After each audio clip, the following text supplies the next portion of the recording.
There is a trial that runs day and night without a break in the courtroom of your own mind. The charges are vague, being too much or not enough, being too loud or too quiet, too ambitious or too lazy. The prosecution is relentless, the defense is weak, and the judge is a ghost. You are the defendant, the lawyer, and the jury, all at once.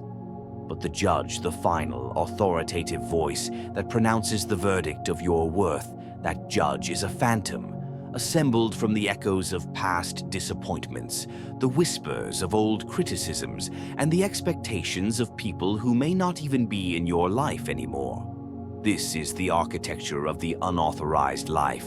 It's not that you're incapable, it's that you are living as if you need a permit for your own existence. A permit for your desires, for your emotions, for your very right to take up space. And you are constantly, compulsively applying for it. We mistake this for politeness. We call it being considerate. But this is not consideration. Consideration is an outward gesture, a conscious choice to be kind. What we're talking about is an inward collapse, a preemptive betrayal of the self, to avoid the possibility of external judgment. Today, we are going to dissect this phantom judge. We will journey into its origins, where it was first conjured from the raw material of your childhood. We will expose the devastating toll it takes on your creativity, your relationships, and your peace. And most importantly, we will map the path to a mistrial, to dissolving this court altogether and reclaiming your innate sovereign authority. The gavel of this internal judge first falls in the earliest chambers of our lives, childhood. This is where we are most vulnerable, most open, and most in need of having our inner world mirrored back to us as valid. Imagine a young child, their world shattered because a toy has broken. Their grief is absolute, a storm of feeling. An impatient parent, stressed or simply unequipped, responds not with comfort, but with minimization. Stop crying. It's just a toy. You're being ridiculous. In that moment, a fundamental crack appears in the child's reality. Their internal felt experience, the genuine pain, is met with an external invalidation. The child is faced with a terrifying, unconscious dilemma.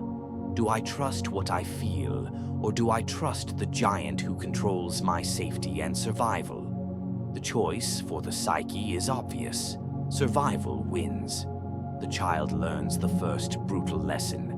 My authentic feelings are a liability. They are too much. They are wrong. Or picture a different scene. A child proudly presents a drawing, a wild splash of color and imagination. A well-meaning teacher says, "Oh, lovely, but the sky isn't green, is it? Here, let's use blue." The message, however gently delivered, is the same. Your unique expression is incorrect. There is a right way, and you have deviated from it. These are not one-time events. They are the slow, steady drips of water that carve a canyon into a psyche. With every "don't be so sensitive," every "that's not how you do it," every "what will people think?" The architecture of the phantom judge is built. The child internalizes the voices of these early authority figures. They are absorbed not as opinions, but as facts. They become the internal rulebook. The child doesn't just hear the criticism, they become the critic. They start to preempt the judgment, auditing their own feelings and actions before they can even fully form. This is the birth of the conditioned self, the version of you that lives in reference to an external standard. It's a brilliant, heartbreaking adaptation. It creates a proxy self designed to navigate the world safely by constantly seeking the permission it was taught it never inherently had. As we move into adulthood, the courtroom doesn't close. It just becomes more sophisticated. The phantom judge, now a permanent resident in our minds, presides over every aspect of our lives. The permission paradox manifests in 1,000 subtle, draining ways. It's in the way you speak, You add qualifiers to every statement. This is probably a stupid idea, but I'm no expert, however. You are asking permission to have a thought. It's in the way you feel. A surge of anger is immediately followed by a wave of guilt and a mental inquest. Do I have a right to be angry? Maybe I'm overreacting. You are asking permission to feel an emotion. It's in your decisions. You choose a career path because it looks impressive on the permit application to a respectable life, while the quiet, persistent call of your true passion is filed away as impractical. You are asking permission to want what you want. Perhaps the most exhausting manifestation is the compulsion to over-explain. This is not clear communication. It is a defense attorney's desperate plea to a jury you imagine is always ready to convict you. You explain why you're late, why you're tired, why you chose this restaurant, why you need a day off. Each explanation is another brick in the wall of your own prison. It reinforces the core belief that your actions are inherently suspect and require justification. You are living as if you are perpetually on probation. The energy cost of this performance is astronomical. It creates a low-grade, constant psychic drain, a background hum of anxiety. You are always on duty, managing perceptions, curating your truth. This is what existential philosophers called bad faith, the act of lying to oneself to escape the weight of one's own freedom. The permission paradox is the engine of bad faith. You hand over the keys to your liberty, pretending you never had them, because the responsibility of driving your own life is too terrifying. The price of this trade is your psychological autonomy. When you outsource your validation, you neglect your own internal compass. It rusts from disuse.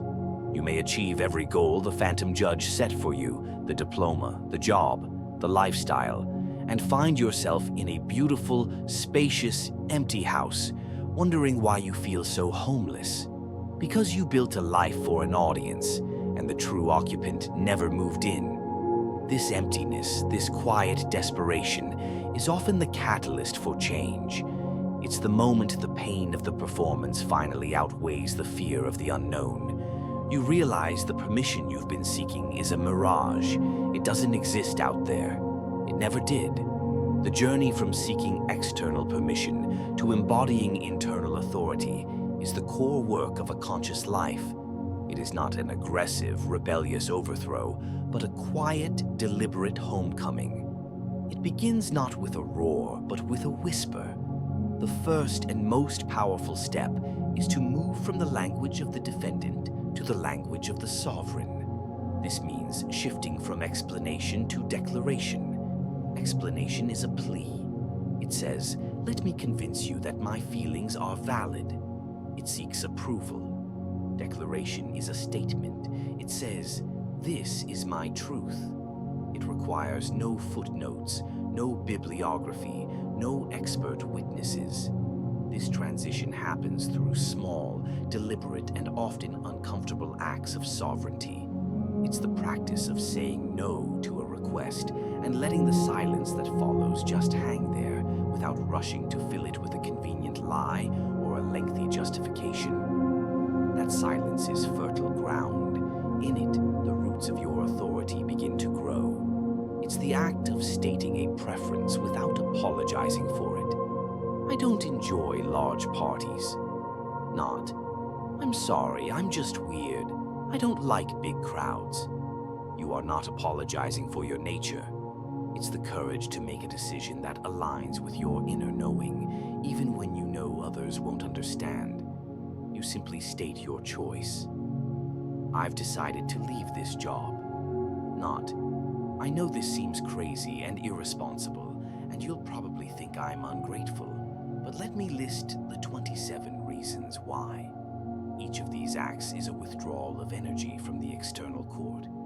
You are defunding the phantom judge. With every silent no, every unapologetic preference, you are revoking its power. This is a quiet, internal revolution. As you practice, a profound shift begins to occur. The center of your psychic gravity, which was once scattered and dependent on external validation, starts to pull inward and consolidate. You are no longer a satellite, anxiously orbiting the opinions of others. You become the sun of your own solar system, a stable, radiant center of your own existence. This is the embodiment of internal authority. It is not arrogance. Arrogance is a performance, an overcompensation for a deep-seated insecurity. True internal authority is quiet, calm, and unshakable. It doesn't need to announce itself. It is simply present. A person with internal authority can listen to criticism without collapsing or becoming defensive. They can consider feedback without feeling their entire identity is under attack. They can sit in a room with someone who disagrees with them profoundly and still feel entirely intact. They are rooted. From this place of inner sovereignty, your entire life transforms. Your relationship with time changes.